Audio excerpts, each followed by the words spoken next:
तथागत भगवान गौतम बुद्ध, संविधान निर्माता विश्वरत्न डॉक्टर बाबा साहब अम्बेडकर, उपस्थित पूजनीय महासंघ और आज इस मंगल अवसर पर उपस्थित सभी श्रद्धा संपन्न उपासक उपासिकाएं, बालक तथा बालिकाएं, इस कार्यक्रम के मुख्य आयोजक बुद्ध उपासक महासभा, आज इस तरह के कार्यक्रम का यहाँ पर आयोजन किया हुआ है। भगवान बुद्ध की जो बुद्धवाणी है, ये समग्र बुद्धवाणी केवल विमुक्ति रस हमें चखाती है। ये बुद्ध की वाणी भगवान बुद्ध ने अनेक उदाहरण के रूप से अनेक अनेक विषयों में भले ही इसका वर्गीकरण किया हो, बहुत सारे, कभी शील कथा के ऊपर भगवान बुद्ध ने देशना की, कभी दान कथा है कही, कभी समाधि के बारे में कहा है, कभी प्रज्ञा के बारे में कहा है, लेकिन इन सारे समग्र उपदेशों का सार जो है ये हमें समझना चाहिए कि ये केवल विमुक्ति है। और चाहे गृहस्थ हो, चाहे उपासक हो, चाहे भिक्खु भिक्खुनी हो, हम सभी का उद्देश्य एक ही है कि हमें सभी को विमुक्ति की ओर जाना है। और इसके लिए विमुक्ति को प्राप्त करने के लिए, विमुक्ति मतलब होता है सभी दुखों से मुक्ति, सभी प्रकार के दुख से मुक्ति पाना, मतलब विमुक्ति की ओर जाना। तो इसके लिए भिक्खु भी प्रयास करते, भिक्खुनियां भी प्रयास करते, उपासक उपासिका सभी हम लोग सतत प्रयास करते रहते हैं, हमेशा प्रयास करते हैं। इसके लिए गृहस्थ लोग जो है अनेक प्रकार के दान पुण्य करते हैं, शील का पालन करते हैं, धम्म श्रवण करते हैं, धम्म चर्चा करते हैं, धम्म ग्रंथ पढ़ते हैं हम लोग। ये सब इसीलिए कि भगवान बुद्ध की जो वाणी है, जो उपदेश है, दुख मुक्ति का जो मार्ग है, वो हमें अच्छी तरह से समझ में आना चाहिए और उस रास्ते पे चलने के लिए हमें थोड़ा सा मदद हो जाएगी या आसान हो जाएगा। इसीलिए हम लोग ये सब करते हैं। जो धम्म है भगवान बुद्ध का, वो काल्पनिक नहीं है और ना ही ये केवल सुनने के लिए है। भगवान बुद्ध का जो धम्म है ये आचरण करने के लिए है, उस मार्ग पे चलने के लिए है। और इस मार्ग पे चलने के लिए सबसे पहले आता है जो बौद्ध धम्म जिसपे आधारित है, शील समाधि और प्रज्ञा। तो शील समाधि प्रज्ञा के लिए सबसे पहले हमें शील समझना चाहिए, शील की पहचान होना चाहिए, शील को आचरण में लाना चाहिए, तभी हम लोग आगे की सीढ़ी चढ़ सकते हैं। अगर हमारा शील पुष्ट नहीं है, शील में हम प्रतिष्ठित नहीं है, शील का पालन नहीं कर रहे, आचरण नहीं कर रहे, तब हम आगे नहीं बढ़ सकते। ना हमारा चित्त एकाग्र हो सकता है और ना ही हमें प्रज्ञा प्राप्त हो सकती है। इसीलिए आप लोग जानते हैं कि कौन सी शील है, कौन सी शीलों का हमें पालन करना चाहिए। गृहस्थों के लिए सबसे पहले पंचशील है, इससे और उच्च जीवन जीना है, त्यागी जीवन जीना है तो अष्टशील है, जो महीनों के 4 उपोषण व्रत आते हैं। उसके भी आगे जाना है तो फिर ब्राह्मण बनना पड़ता है, 10 शील का पालन करना पड़ता है, 50 सेक्यों का पालन करना पड़ता है। उससे भी और आगे जाना है तो जैसे भिक्खु के लिए 227 नियम होते हैं, भिक्खुनियों के लिए 311 नियम होते हैं। ये शील का भाग है। ये शीलों का पालन भिक्खु भिक्खुनियां उपासक उपासिकाओं को करना चाहिए अपने जीवन में, ताकि हम और आगे की सीढ़ी चढ़ सके, दुख मुक्ति का शिखर के रास्ते पे जा सके। तो ये जो शील है, शील तो जानते हैं हम लोग, है ना, कितना वो कहने के लिए तो बहुत अच्छे से हम लोग कहते हैं, बहुत मधुर आवाज में कहते हैं, बहुत अच्छे से कहते हैं, लेकिन जब पालन करने लगते हैं तब कितनी कठिनाइयां आती है। हम लोग जानते भी नहीं है कि दिन में हमने कौन सा शील तोड़ा है या कौन सा शील का हमने खंडन किया है दिन भर में। हम लोग कभी उसके बारे में सोचते भी नहीं है। और ये जो शील है, हम सभी लोग चाहते हैं कि शील का पालन हमें करना चाहिए, लेकिन ये हो नहीं पाता अच्छी तरह से, हम कर नहीं पाते। कभी कभी मजाक में भी हम लोग झूठ बोल देते हैं, कभी कभी मजाक में भी हम किसी का अपमान भी कर देते हैं, कभी मजाक में हम किसी को कठोर भी बोल देते हैं, किसी की चुगली भी कर देते हैं। कुछ कुछ भी कर देते, मतलब ये कभी कभी जो है नशा पता भी कर लेते हैं। ये सब हम जब करते हैं तब हम अपनी शील की रक्षा नहीं कर पाते, शील की रक्षा नहीं कर पाते। अगर हमें शील पे प्रतिष्ठित रहना है, शील की अपनी रक्षा करनी है, तो भगवान बुद्ध ने अंगुत्तर निकाय में चतुर्थ निपात में कहा है, बहुत सुंदर उपदेश कहा है कि जब तक अपने मन में, एक तो हम शील का पालन कब कर सकते हैं, जब दो बातों का हमें डर रहता है। कौन सी दो बातें? एक तो है कि जब हमारे मन में श्रद्धा उत्पन्न होती है शील के प्रति, तभी हम शील का पालन कर सकते हैं। और ये जो श्रद्धा है, ये श्रद्धा हमेशा बनी नहीं रहती अपने चित्त में, है ना, ये कमजोर हो जाती है।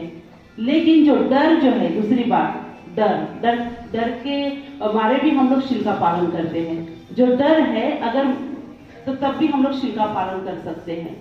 जो ये डर या भय हम उसे कह सकते हैं, तो ये भय के कारण बुद्ध ने कहा है कि हम लोग अपनी शील की रक्षा कर सकते हैं, शील पे प्रतिष्ठित रह सकते हैं।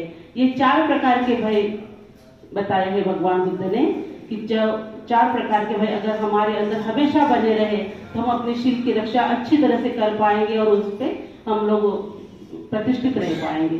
कौन से है 4 प्रकार के भय? एक है दंडानुवाद भय।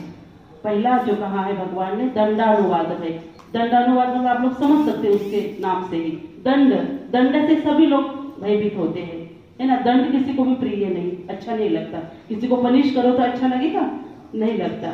इसीलिए कुछ धर्म में भी और समाज ने भी कुछ इस तरह से कुछ ऐसे बंधन बनाए हैं जीवन जीने के लिए, या नियम बनाए हैं कि उस नियमों में हमें रहना पड़ता है, उस नियमों का पालन करना पड़ता है, उस बंधनों का हमें पालन करना पड़ता है। जैसे हमने कोई शील तोड़ दिया, अगर किसी ने पहला शील तोड़ा, पानातिपाता वेरे मणि, मतलब हत्या कर दी किसी की, तो क्या उसे दंड होगा कि नहीं? जरूर दंड होगा, शासन दंड करेगा उसे। कोई भी शील तोड़िए आप, चाहे व्यभिचार कीजिए, चाहे आप जो है किसी की चोरी कर लीजिए, तो हमें समाज भी नहीं मतलब माफ करेगा या हमारी प्रशंसा करेगा, ना ही शासन प्रशंसा करेगा। हमें समाज भी दंड दे सकता है और शासन भी दंड दे सकता है। इसीलिए अपने संविधान में भी इन नियमों की तरतूद की हुई है, लिखा हुआ है कि हमें मतलब शीलों का पालन करना चाहिए, है ना। उसमें भी आता है ना, अगर हमने ये किया तो शासन हमें दंड देता है जरूर, कोई शील तोड़ दिया तो। इसीलिए दंड से हमें हमेशा भयभीत रहना चाहिए, मतलब दंडानुवाद भय इसीलिए कहा है। अगर हमारे मन में ये भय रहेगा कि हमें कोई पनिश हो सकती है, सजा हो सकती है, तो हम ये शीलों का पालन मतलब नहीं कर सकते, है ना। इसलिए इस बात को स्मरण रखते हुए हमें हमेशा इस बात को डरना चाहिए और शील का पालन करना चाहिए। दूसरी बात कही है भगवान ने, परानुवाद भय। परानुवाद भय मतलब होता है कि दूसरों को डरना चाहिए। जब हम लोग अपने जीवन में सुबह से लेकर शाम तक जो भी अपने वाणी से, अपनी काया से, अपने मन से अकुशल कर्म करते हैं, तब हमें दूसरों के बारे में भी सोचना चाहिए कि अगर मेरी कोई गलती मतलब मैंने की है, कोई अकुशल कर्म कर रहा हूँ और कोई देख रहा है या किसी को पता चल गया है, तो दूसरे लोग मेरे बारे में क्या सोचेंगे। मेरी तो इतना मान सम्मान है, समाज में प्रतिष्ठा है, सब कुछ है, तो दूसरे लोग मुझे गलत सोचेंगे और मेरी इमेज अच्छी नहीं रहेगी, है ना। मेरी बदनामी हो सकती है, मेरा अपमान भी हो सकता है, मुझे भर सभा से निकाला भी जा सकता है ना। तो हम लोग ये सोचना चाहिए कि अगर मैंने कोई मतलब शील का पालन नहीं किया, मैं दुष्शील हूँ, तो दूसरे लोगों को पता चलेगा तो मुझे उसकी बहुत हानि भोगनी पड़ेगी, दुष्परिणाम भोगने पड़ेंगे। इस बात को सोच के भी हमें भयभीत होना चाहिए, हमेशा डरना चाहिए कि दूसरे लोग क्या कहेंगे, मैंने कुछ गलत किया तो दूसरे लोग क्या कहेंगे मुझे। तो ये इसलिए कहा भगवान ने कि परानुवाद भय, दूसरों के बारे में सोच के हमें डरना चाहिए और अपने शील की रक्षा करनी चाहिए। तीसरी बात कही है अत्तानुवाद भय। अत्तानुवाद मतलब होता है खुद को डरना चाहिए, खुद के बारे में सोचना चाहिए। कभी कभी हम सोचते हैं कि मैंने ये गलत काम चोरी छिपी किया है, लेकिन किसी ने भी नहीं देखा है, मुझे किसी को भी पता नहीं है। लेकिन ऐसा नहीं हो सकता, भले किसी ने ना देखा हो, लेकिन हम खुद को देखते हैं, हमारा मन तो उस कर्म का साक्षी रहता है। और जब हम अपने कोई गलत काम करते हैं तो अपना मन हमें हमेशा मतलब ये करता है, दोष देता है कि आपने जो किया ये गलत किया है। हमेशा हमें उस बात को याद जब आती है वो बात तो पछतावा होता है उस बात का कि आपने ऐसा नहीं करना चाहिए था, उसको उसका आपने बुरा किया, उसके साथ उसका आपने अपमान किया या उसकी फसगत की या उसको धोखा दिया या उसको कठोर कुछ बोला। इस तरह से जब हम अकेले में रहते, खास करके जब अकेले छिपे हम लोग कर्म करते तो अकेले में एकांत में रहते समय हमें उस बात का पछतावा होता रहता है और हम लोग दुखी होते हैं, बेचैन होते हैं, क्योंकि अपना मन साक्षी रहता है वहां पे, भले और कोई ना रहे। इसलिए हमें खुद को भी डरना चाहिए कि कभी कभी ऐसा होता है कि हम लोग खुद की नजर में गिर जाते हैं, है ना। तब हमें बहुत ज्यादा दुख होता है, बहुत ज्यादा दुख होता है कि वो दुख कि हम लोग तुलना नहीं कर सकते किसी दुख और दुख के साथ। तो जब आदमी खुद की नजर में गिर जाता है तब वो उठ नहीं सकता, वो हमेशा खुद पे फिर नफरत करने लगेगा, खुद का द्वेष करने लगेगा। तो इसलिए ऐसे कर्म हमें नहीं करना चाहिए कि हम खुद से ही नफरत करने लगे। इसलिए हमें हमेशा कहते हैं उसे कि अत्तानुवाद भय, इस तरह का भय हमेशा अपने मन में बनाए रहना चाहिए ताकि हम अपने शिल की रक्षा करें और शिल पे प्रतिष्ठित रहे। चौथी बात कही है भगवान बुद्ध ने, दुर्गति भय। दुर्गति भय कहते हैं ना, दूसरे धर्मों में भी कहा है स्वर्ग नरक की संकल्पना, है ना, कि अगर अच्छे कर्म करोगे तो स्वर्ग जाओगे, पाप कर्म करोगे या गलत काम करोगे तो नरक जाओगे, ऐसे कहते हैं ना। बौद्ध धर्म में सुगति और दुर्गति कही है। भले ही वो अलग बात है कि मरने के बाद किसने देखा कि जन्म होगा नहीं होगा है या नहीं है, उसके बारे में सोचने की हमें जरूरत ही नहीं है। लेकिन अगर होगा तो हम अच्छे कर्म करेंगे तो सुगति को जाएंगे, अगर नहीं होगा तो अलग ही बात है। अगर बुरे कर्म करेंगे और पुनर्जन्म होगा तो हम दुर्गति को जाएंगे, है ना, सिंपल सी बात है। तो होगा या नहीं होगा उसके बारे में हमें सोचना नहीं है। इस जीते जी भी हम लोग ने देखा है कि कुछ लोग ऐसी जिंदगी जीते हैं कि जैसे नरक के समान, है ना। कुछ लोगों का जीवन इतना आदर्श और इतना अच्छा होता है, इतना परिशुद्ध होता है कि एकदम जैसे स्वर्ग के समान। हम लोग कहते हैं ना, ये सब कौन बनाता है? अपना जीवन हम खुद ही बनाते हैं। स्वर्ग और नरक अपने जीवन को हम लोग खुद ही बनाते हैं और वो डिपेंड होता है अपने अच्छे कर्मों पर या बुरे कर्म पर।